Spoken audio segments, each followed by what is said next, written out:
Abramos as nossas Bíblias no livro de Marcos, no capítulo 9 de Marcos. Marcos, no capítulo 9. O poder da palavra. Nós temos falado muito sobre esta temática, o poder da palavra.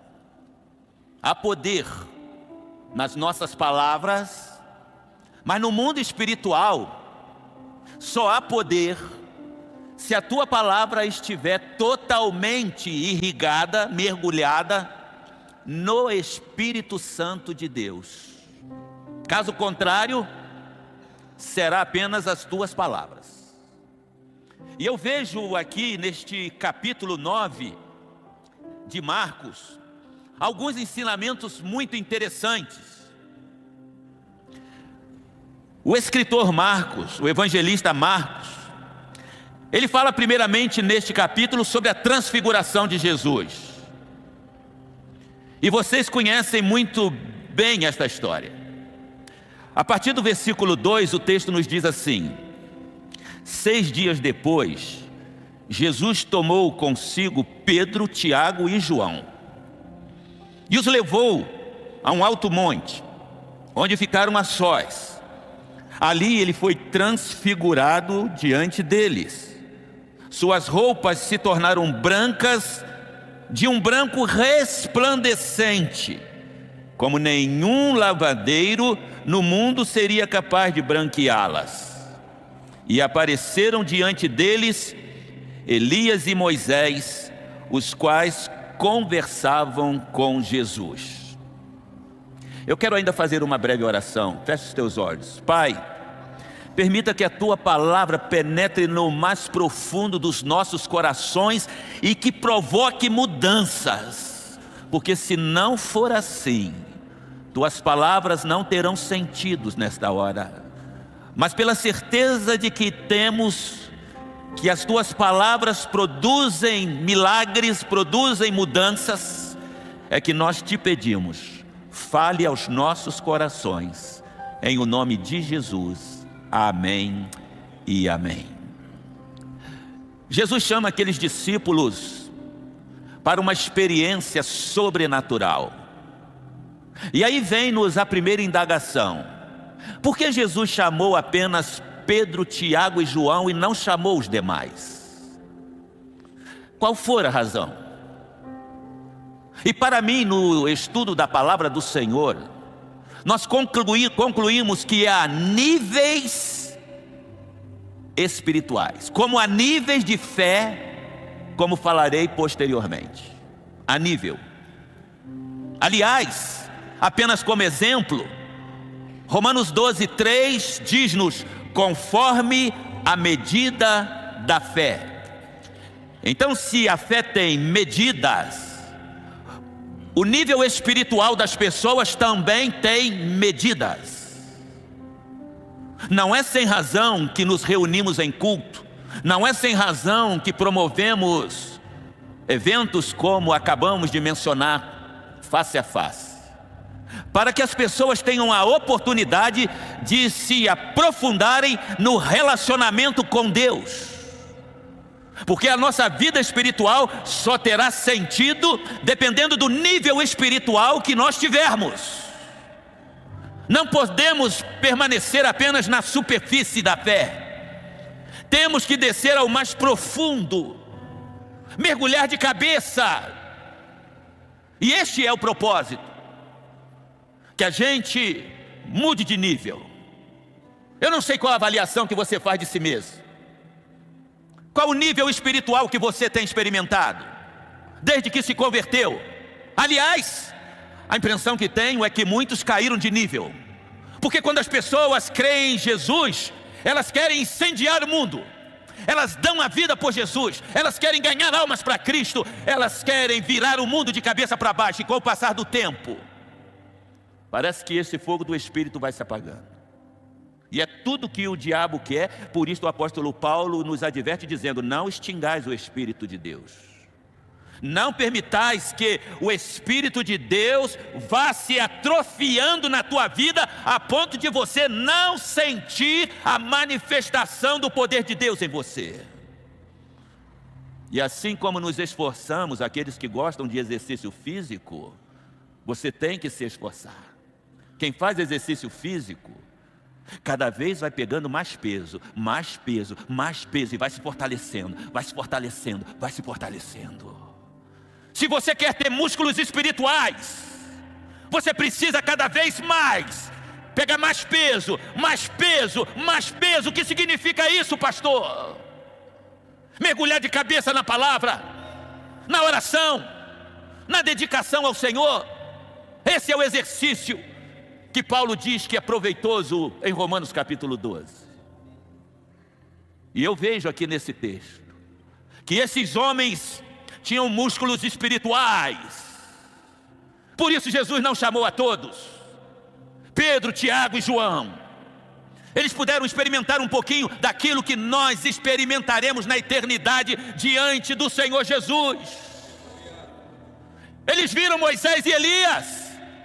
E o Senhor Jesus diz que um dia nós nos assentaremos à mesa com Abraão, Isaque, Jacó e Moisés. Será que você pode glorificar o nome do Senhor? Nós nos assentaremos com eles. Aqueles homens estavam num nível profundo de intimidade com o Senhor. E em João, no capítulo 17, o verso 3, quando Jesus trata de vida eterna, ele diz: a vida eterna é relacionamento com Deus. Vida eterna não é só ir para o céu. Vida eterna começa aqui agora, à medida que você mais se relaciona com Deus. Você mais se relaciona com Deus, você vai se aproximando de Deus, você vai se aproximando de Deus, e Deus começa a se manifestar na tua vida de uma maneira que você ainda não experimentou. Muitos crentes ainda não experimentaram aquilo que Deus tem para fazer em suas vidas e através das suas vidas. Estão escassos de Deus. Estão vivendo na superfície e estão satisfeitos com isto. É interessante que Jesus se manifesta ali no Monte da Transfiguração, e a coisa foi tão gloriosa que eles queriam permanecer ali. Foi algo tão significativo que Pedro disse: Senhor, é bom a gente nem descer daqui, vamos ficar no monte. E quando a gente participa de um culto como este, eu tenho certeza que muitos sentem o mover de Deus e talvez digam: como é bom ficar aqui, eu vou voltar para casa e já vou ver tantos problemas e vai tirar minha paz. Como é bom ficar aqui, só que nós temos missão para cumprir fora daqui. E Jesus, ele de repente está só. Aquele momento que os discípulos experimentaram se vai. Moisés e Elias não estão mais ali. Agora é missão. Quando você sair daqui, você tem missão para cumprir, amém ou não? Qual é a tua missão? É libertar pessoas cativas de Satanás. É orar por pessoas que estão doentes para que sejam curadas. É salvar gente que está indo para o inferno. E parece que a igreja se esqueceu disso. A única pessoa lembrada é o pastor. Chama o pastor. Não. Você. Em que nível você está para que Deus possa te usar? Jesus vai descendo com eles do monte. E Jesus inclusive os adverte: não digam nada para ninguém. Sabe para mim o que Jesus está dizendo? Quem não subiu ao monte não será capaz de entender o que aconteceu. Só entende os mistérios de Deus quem desce à profundidade, quem desce à intimidade de Deus. E é isto que eu vejo.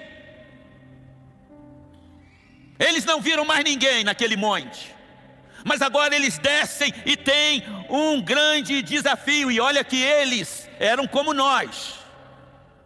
Prova disso é que Jesus diz para eles assim: vocês não vão dizer nada a ninguém até a ressurreição do Filho do Homem. E eles ficam assustados com isso. No verso 10, eles guardaram o assunto apenas entre si, diz o texto, discutindo o que significaria ressuscitar dos mortos. Eles não entendiam isto, porque naquele contexto, ressuscitar dos mortos era algo impossível. E quando Jesus fala em ressurreição, Até porque parcela dos judeus não acreditava em ressurreição, eles ficam perdidos. O que significa ressuscitar dentre os mortos? E Jesus continua dialogando com eles, até que eles chegam ao pé do monte. E quando chegam ao pé do monte, a semelhança de todos nós que aqui estamos, quando saímos daqui e enfrentamos os nossos problemas, diz o texto sagrado a partir do verso 14. Quando chegaram onde estavam os outros discípulos, viram uma grande multidão ao redor deles, e os mestres da lei discutindo com eles. Você está entendendo quem não desce à profundidade o que fica fazendo? Discutindo teologia. Discutindo teologia, não é bem assim que diz a palavra de Deus. Segundo o teólogo fulano de tal, era o que eles estavam fazendo. Estavam na superfície. Para você, que é crente novo, que não tem tanto conhecimento da Bíblia Sagrada, eu quero dizer para você que o que está escrito aqui, dizem os especialistas que foi escrito na língua mais pobre, mais comum, porque era para o povo simples. Deus não se preocupou em colocar nada sofisticado para você ter que interpretar e buscar os melhores teólogos para você entender. Não, você abre a palavra de Deus e o que está ali é o que Deus disse para você, o que Ele quer que você mude de vida. Ele não quer que nós fiquemos discutindo posições teológicas, ainda que elas sejam importantes. Ele quer que nós cumpramos as suas palavras. Os discípulos que não subiram ao monte, estavam lá no pé do monte, discutindo, debatendo. Quanto tempo perdemos? E é interessante que o texto continua e diz: logo que o povo viu Jesus, ficou surpreso e correu para saudá-lo. Perguntou Jesus: o que vocês estão discutindo? Qual é o problema de vocês? O que vocês estão discutindo? E sabe qual era o problema? Que é o problema da maioria dos crentes hoje. Eles não tinham resposta para um pai desesperado. Um pai desesperado, cujo filho era endemoninhado. E o pai então com certeza foi àquele local em busca de Jesus, mas ele não estava ali. E não estando ali Jesus, o pai levou o seu filho aos seus discípulos que ficaram lá no pé do monte. Mas os seus discípulos não tiveram resposta para aquele pai. Se nós nos mantivermos na superfície da fé, nós não teremos resposta para as pessoas que estão clamando por socorro, que estão clamando por salvação. E o meu desafio para você nesta hora é que você saia deste local, mas com uma nova disposição. Eu não quero continuar na superfície da fé. Eu quero descer a águas profundas. Diz-nos a palavra do Senhor, Jesus, verso 16 do capítulo 9 de Marcos. Perguntou Jesus: o que vocês estão discutindo? Um homem no meio da multidão, respondeu: mestre, eu te trouxe o meu filho que está com o espírito que o impede de falar. Onde quer que o apanhe, joga-o no chão. Ele espuma pela boca, range os dentes e fica rígido. Pedi aos teus discípulos que expulsassem o espírito, mas eles não conseguiram. Os que ficaram no pé do monte, os que não foram chamados por Jesus para experimentar aquele momento no Monte da Transfiguração, estavam debatendo sobre o tema, mas não tiveram resposta para aquele pai aflito. Jesus fica indignado. Eu creio que Jesus fica indignado com a gente, por não termos respostas para pessoas que estão ansiando por uma resposta de Deus, sendo que nós fomos chamados por Ele para darmos respostas às pessoas que estão em busca de soluções. Respondeu Jesus: ó geração incrédula, até quando eu estarei com vocês? Até quando terei que suportá-los? Traga-me o menino. Traga-me o menino. Então eles o trouxeram. Eles trouxeram o menino a Jesus. Quando o Espírito viu Jesus, imediatamente causou uma convulsão no menino. Esse caiu no chão, começou a rolar, espumando pela boca. Quando viu Jesus, amado, segundo a Bíblia, se você de fato creu em Jesus, Jesus está na tua vida, e os demônios têm que bater em retirada diante de um homem e uma mulher que está cheio do poder do Espírito Santo de Deus. Todo aquele que crê em Jesus, a Bíblia diz que Jesus agora passa a habitar em nós. Por isso ele diz em João 14: eu não deixarei vocês órfãos, eu voltarei para vocês, eu estarei em vocês. E ele voltou na pessoa do Espírito Santo de Deus.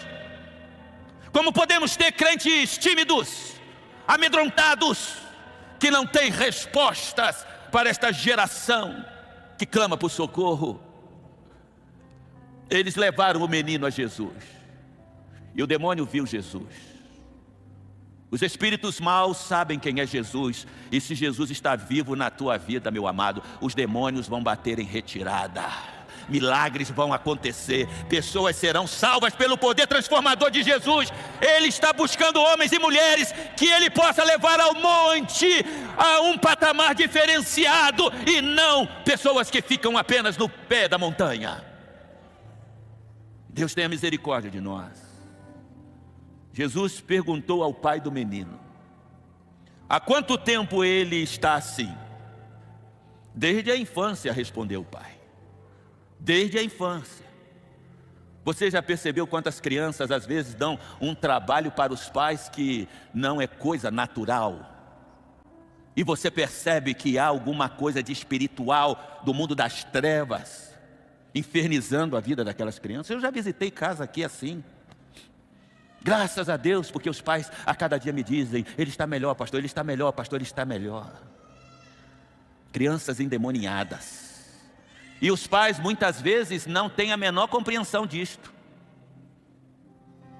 De que às vezes o diabo está tentando tirar a paz da casa através de uma criança, e não sabemos as razões. Mas há razões que a própria razão desconhece.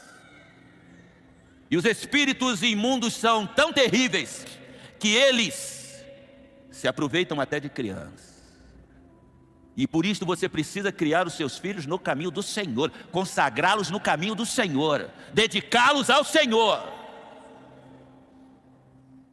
Mas o texto prossegue, e o pai diz assim: muitas vezes esse espírito o tem lançado no fogo e na água para matá-lo. Mas se podes fazer alguma coisa, tem compaixão de nós e ajuda-nos. Era uma família desesperada.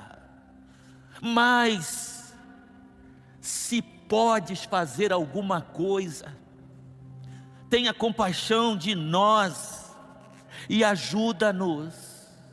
Esse é o tipo de oração errada que muito crente faz. Diante de uma situação adversa, seja ela qual for, a necessidade de um milagre, a necessidade de uma porta aberta, de uma restauração, de uma mudança, seja ela qual for, qual o tipo de oração que as pessoas fazem? Senhor, eu estou nessa situação, se o Senhor pode me ajudar, me ajuda. Todavia seja feita a tua vontade. Não precisa você dizer que seja a vontade de Deus, porque independente de você dizer ou não, sempre será feita a vontade dEle. Sabe o que isso transparece? Falta de confiança, falta de fé. Por esta razão, aquele homem que não conhecia Jesus, imaginava que Jesus talvez não tivesse poder suficiente para responder à sua necessidade. Por isso ele diz: se tu podes fazer alguma coisa. C, a partícula C, todos sabem, é uma partícula de dúvida. Se tu podes fazer alguma coisa, tem misericórdia de nós. Aparentemente, Pode nos parecer que aquele pai estava sendo humilde, não demonstrando arrogância, mas ele demonstrava falta de confiança. E por esta razão, no verso 23, Jesus vira-se para aquele homem e diz assim: se tu podes. Você está me perguntando se eu posso? Se tu podes. Talvez Jesus diga para muitos aqui nas suas horas de aflições, em que precisa de uma resposta: você está perguntando se eu posso? Se tu podes. Jesus está ao mesmo tempo afirmando: não depende de mim, depende de você. Depende de você. Porque ele conclui dizendo: tudo é possível àquele que crê. Tudo é possível àquele que crê. Tudo é possível àquele que crê. O que nos falta é crer de uma maneira sobrenatural. Porque parece que a crença dos crentes hoje é mais ou menos como daqueles que não creem. E a gente pode comparar, e se eu perguntar para você hoje: você acha que vai chover hoje? E você pode dizer: eu creio que não vai chover. O outro: eu creio que vai chover. Crença da boca para fora. Pode acontecer e pode não acontecer. Tudo é possível àquele que crê de maneira incondicional. Eu creio que vai acontecer e estou esperando o acontecimento chegar. É isto que Jesus está dizendo. Tudo é possível a quem acredita e espera a resposta daquilo que está necessitando. Esta é uma fé sobrenatural, não é uma fé natural. Eu sei que você fica assustado, porque não é este o nível de fé da maioria. Eu sei que você não experimentou o que Deus tem para você. E vamos falar em outros momentos a este respeito. Nós precisamos elevar o nosso nível de fé. Nós precisamos crer, mas crer de uma maneira sobrenatural. Deus tem muito mais para nós. Deus tem muito mais para você. O que nós precisamos é crer, mas crer sem duvidar. Crer sem ficar com o pé atrás, é crer e esperar. E quando nós cremos e esperamos a resposta, mas se a nossa vida estiver longe de Deus, não adianta. Não adianta. Eu volto a afirmar o que já afirmei aqui. Palavra de Jesus em João no capítulo 15. Se vós estiverdes em mim, se as minhas palavras estiverem em vós, pedireis tudo o que quiseres, e vos será feito. A condição é esta: se vós estiverdes em mim, como nós podemos estar nele? À medida que as suas palavras que estão neste livro estiverem dentro de nós, mudando nossas realidades, mudando nosso comportamento, mudando nosso compromisso com ele. Pedro diz que esta palavra é viva, esta palavra é eficaz. Esta palavra é viva, não é um livro morto. Esta palavra é viva. Quando Deus fala, acontece porque é viva. E ela é eficaz porque produz resultado. Mas estas palavras têm que estar em nós, e nós estarmos na palavra totalmente comprometidos com ela, mortos para nós mesmos e vivos para Deus. É isto que Jesus quer nos dizer. Aí você pode pedir e você pode crer que Deus vai te atender. Ele vai atender às necessidades do teu coração.